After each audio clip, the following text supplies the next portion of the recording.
لسرگازیکردنا فەرمی کۆمارە ئیسلامیە ئیرانێ بەرهەمە ساڵح جێگرێ دوێ سکرتێری گشتی یەکێتی نیشتیمانی کوردستان بە سەرۆکاتیە شاندەکێ سەردانێکی سێ ڕۆژی ji بۆی تەهران ئەنجامدا.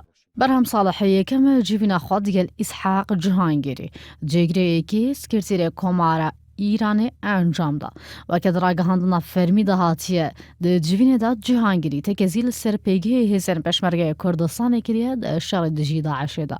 Erweha cêgirê Serokê Îran piştevaniya xwe ji bo yî perepêdana bi hevguhertina bazirganî û hevkariya aborî digel Herêma Kurdistanê tekez kiriye. Di wê civînê de Berhem Saleh amaje bi girîngiya peywendiyên navbera Herêm û Îranê de ye. Ragihandiye pêtiviya sîstemê ewlehî û siyasî ya Rojhilata Navrast hev helwêst be ji rûbirûbûna tîrorê û tundrawî û rêzgirtin ji mafê gelên deverê.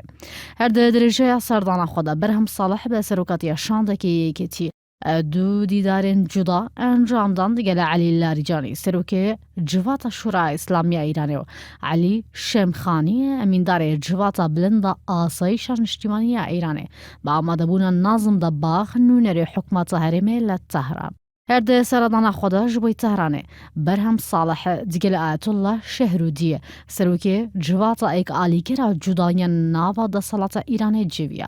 Di dawî roja seredana xwe de cêgirê duê skerterê giştî yeketî digel Mehmûd Elewî Wezîrê Itlaata Îran civiya. Li gorî wan agihiyên ku bi dest ên artî ketîn di gelek civînan de tekezî hatiye kirin li ser encamdana diyalogê navbera Herêm û Bexdayê ji bo dawî anîn bi arîşan. Erwa hevhelwêstî li deverê de ji bo rûbirûbûna Daişê û tîror û tundrawiyê. Ew şanda yeketî ku Berhem Saleh serokatiya wê dikire pêk hatibû ji Erselan Bayîs endamên Mekteba Siyasî Ednanî Hemeymîna Şala û Kosret Resul endamên serkirdatiya yeketî.